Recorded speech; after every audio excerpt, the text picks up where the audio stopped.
Welcome back in focus है barrister Umar Niazi, Pakistan Tehreek Insaf कौमी assembly की मेंबर। बेहद शुक्रिया फॉर जॉइनिंग अस।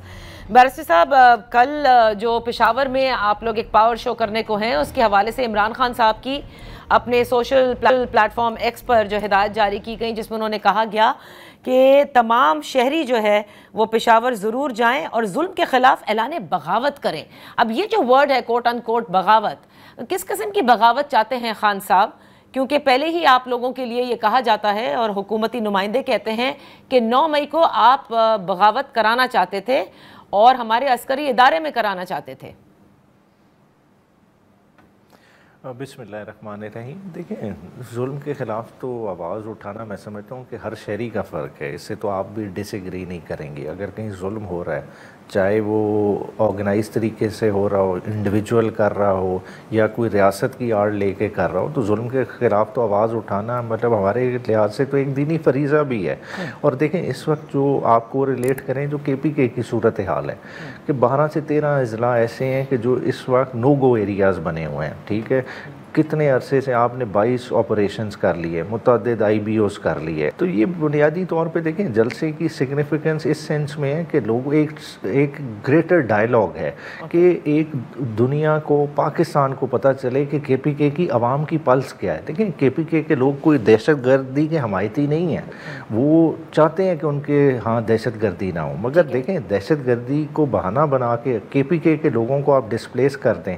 बाजोड़ देखें कितने जो है ना, तो मुझे ये बताइए ना कि आज भी, क्योंकि UN जनरल असेंबली में भी साइडलाइंस के ऊपर इसी पर बातें भी हो रही हैं, 4 ममालिक भी मिल गए हैं, अफगानिस्तान को भी कह कर थक गई है पाकिस्तान की हुकूमत भी।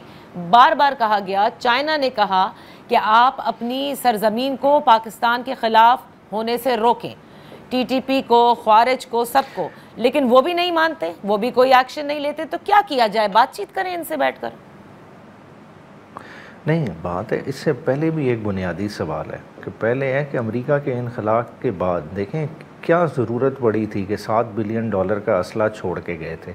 उस $7 बिलियन के असले ने किसकी खून रेजी करनी थी? वहाँ तो जंग बंदी हो गई, वहाँ तो तालिबान की हुकूमत कायम हो गई, सारा असला तो आपके ख़िलाफ़ इस्तेमाल हो रहा। तो जो छोड़ के गए आप उन्हीं के पास बैठे हैं ना, उन्हीं ने तो दोहा अकॉर्ड साइन किया था, उन्होंने उसमें गारंटी दी गई थी कि अफ़गानिस्तान की सॉइल दहशतगर्दी के ख़िलाफ़ नहीं इस्तेमाल होगी। तो क्यों नहीं आज आप उस मौके पर पूछ रहे अमेरिका को कि देखें आपने जो असला छोड़ा, जो आपने इनसे गारंटीज़ ली थी, आज हमारे ख़िलाफ़ इस्तेमाल हो रहा है। तो आप अपना मसल फ्लेक्स करें, इनको टेबल पे लाएं कि जी हमारे ख़िलाफ़ ये दहशतगर्दी में सरजमीन इस्तेमाल नहीं होगी, इंडिया का पैसा चैनलाइज होके यहाँ दहशतगर्दी नहीं ब्रीड करेगा। बात है डिप्लोमेटिकली बहुत सारी चीज़ें करने वाली होती हैं जिनको करना पड़ेगा। बैरिस्टर साहब, हो रही हैं, ये तो हो रही हैं। आपने देखा कि ट्राईलैटरल टॉक्स भी हुई, आज तो क्वाडलैटरल टॉक्स हुई हैं।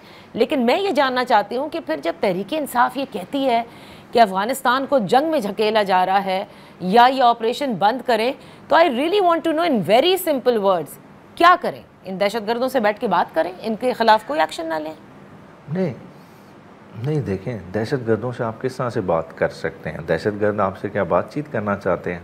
PTI का मौक़िफ़ क्या है कि अपने लोगों को आप जो है ना जंग की भेंट ना चढ़ाएं। आपने पहले 90,000 पाकिस्तानियों की कुर्बानियाँ उठाई हैं, क्या पाकिस्तान दोबारा उस चीज़ का मुतहम्मिल हो सकता है? बुनियादी तौर पे देखें, ग्रेटर गेम में इस्तेमाल नहीं होना। अगर किसी का मसला है, किसी को बगराम एयर बेस चाहिए, तो वो हमारा मसला नहीं है। हमने अपनी सरहदों की दिफा करना है, हमने देखना है कि ना हमारी सरजमीन पे दहशतगर्दी हो, ना हमारी सरजमीन किसी के ख़िलाफ़ इस्तेमाल हो दहशतगर्दी के लिए। इस चीज़ को सामने रखें तो कोई दहशतगर्दी नहीं होगी। सही। बैरिस्टर साहब, आपसे कबल बैरिस्टर अकील मलिक हमारे साथ थे, तो मैंने कहा कि आपकी सियासी मामलात पर भी बात कर लूँ। उनसे पूछा मैंने कि कब तक इमरान खान जेल में रहेंगे और डिप्लोमेसी क्यों नहीं होती मुल्क के अंदर जो अंदरूनी मामलात हैं सियासतदानों के बीच। उन्होंने कहा कि देखिए, इंगेजमेंट सियासतदानों के साथ करें, हम तैयार हैं, लेकिन वो तो कहते ही हैं कि हमें बात ही इस्टेब्लिशमेंट से करनी है, वो ही आके बात करें हमसे। نہیں دیکھیں بات ہے کہ دیکھیں لیجٹمیسی کا ایک بہت بنیادی سوال ہے. ہم چاہے جو ہے نا جس طرح سے مرضی اس کو پرسیو کریں کہ جی سال ڈیڑھ انہوں نے گزار لیا جو بھی ہے، بات ہے مینڈیٹ تو ایک ڈسپیوٹیڈ ہے. جس طرح سے آئے ہیں دیکھیں، کیا نواز شریف یہ آج حلف پہ کہہ سکتے ہیں کہ نواز شریف اس جیت کے اس اسمبلی میں آئے ہیں؟ کیا ڈاکٹر یاسمین راشد نے انہیں نہیں برے طریقے سے ہرایا؟ کیا شہباز شریف جیت کے آئے ہیں؟ مریم نواز جیت کے آئے ہیں؟ جو بڑے بیٹھے ہوئے ہیں سارے جو ہے نا فارم 47 کی سہولت سے آئے ہیں. تو جب سہولت سے آئے ہیں تو ان کے سہولت کار ہی ان کے بیہاف پہ بات کرتے ہیں. یہ تو پپٹس ہیں. خان صاحب نے تو کٹ اس بارے میں کہا ہوا ہے. تو پھر بیرسٹر صاحب آپ کیا سمجھتے ہیں یہ معاملات کس طرح آگے بڑھیں گے؟ آپ لوگ کل ایک جلسہ بھی کر رہے ہیں، اس سے قبل بھی آپ لوگ جلسے بھی کر چکے ہیں، لانگ مارچ بھی کر چکے ہیں، لیکن جس تحریک کی ذکر کرتے ہیں یا جس آزادی کا ذکر کرتے ہیں وہ تو اب تک حاصل نہیں ہو سکی ہے تحریک انصاف کو. دیکھیں تحریک انصاف نے تو قوم کو ایک آئیڈیا دکھانا ہے نا، جو عمران خان نے ایک ویژن دیکھنا ہے کہ آپ کو کس طرح کا پاکستان چاہیے، تو اس کے لیے تو تگ و دو کرتے رہیں گے. دیکھیں رزلٹ نہیں ملتے یہ ایک ڈیفرنٹ سٹوری ہے، دیکھیں کیوں نہیں ملتے وہ بھی تو دیکھنا چاہیے. کیا 24 نومبر پہ یہ قوم نہیں نکلی؟ قوم نے تو جب عمران خان نے آواز دی ہے نکلی ہے. جب آپ ظلم کریں، جبر کریں، لاشیں گرائیں، ٹھیک ہے وہ ایک ڈیفرنٹ بات ہو جاتی ہے، ٹھیک ہے، مگر لوگ دیکھیں موقف پہ ڈٹے ہوئے ہیں. آپ نے دیکھا عمران خان کی مضبوطی کیا ہے کہ عمران خان ایک قید شخص نہیں ہے. عمران خان بنیادی طور پہ ایک نظریہ بن گیا ہے، وہ نظریہ سرائیت کر گیا ہے گھر گھر میں. اب وہ نظریہ لوگوں نے اس چیز سے پیچھے ہٹنا نہیں ہے. جب تک آپ لوگوں کو وہ والا پاکستان دیں گے نہیں جس کا لوگ تقاضا کر رہے ہیں تو یہ تو جدوجہد جاری رہے گی. اچھا تو بیرسٹر صاحب آخر میں یہ ضرور بتاتے جائیے، آپ نے دیکھا کہ وفاقی وزیر داخلہ محسن نقوی صاحب نے سوال کیا ہے، وہ کہتے ہیں کہ عمران خان بار بار یہ کہتے ہیں کہ ڈیل کے لیے متعدد بار ان کے پاس آیا گیا ہے لیکن وہ یہ کوئی ڈیل نہیں کریں گے، وہ لوگوں کے لیے جیل میں بیٹھے ہیں، آزادی کے لیے بیٹھے ہوئے ہیں. تو انہوں نے کہا کسی ایک شخص کا نام بتا دیا جائے جو یہ پروپوزل ان تک لے کر آیا ہو ڈیل کا. اچھا دیکھیں بات ہے یہ تو ڈیفرنٹ لوگ ڈیفرنٹ طرح کی باتیں کرتے ہیں، ٹھیک ہے، مگر یہ جو بیک ڈور والی باتیں ہیں پھر اس کے لیے تو جو ہے نا اڈیالہ کے جو کیمرہ ہے اس کو پبلک کر دینا. آپ عمران خان صاحب کی مانیں نہ محسن نقوی کی مانیں، کو رات کے اندھیرے میں کون جاتے ہیں. آپ کے ٹیلی ویژن جو ہے نا انٹرویوز پہ لوگ جو ہے نا کو امریکی ڈیلیگیٹ بن کے انٹرویو دیتے رہے کہ ہماری عمران خان سے ملاقات کرائے گی، تو وہ کون لوگ تھے؟ صحیح بیرسٹر صاحب، کیونکہ عمران خان صاحب جو ایکس پر لکھتے ہیں اس میں وہ مخاطب کرتے ہیں فیلڈ مارشل کو، اور جس انداز میں کرتے ہیں سب کے سامنے ہے، لیکن بات کیا وہ انہی سے کرنا چاہتے ہیں؟ نہیں دیکھیں بات ہونی ہے اوورال. دیکھیں ایک اور بات کیا ہے کہ ایک پاکستان کو لیول پلینگ فیلڈ چاہیے. کہنے کو تو ادھر پارلیمان موجود ہے مگر پارلیمان کی وقت آپ نے خود دیکھ لی کہ جس طرح سے لوگوں کو گھسیٹ کے وہاں سے اغوا کیا گیا، گرفتار کیا گیا، وہ سب کے سامنے ہے. جس طرح سے leader of the opposition, senate, national assembly, Punjab assembly disqualify کیے گئے ہیں، وہ بھی کسی سے ڈھکا چھپا نہیں ہے.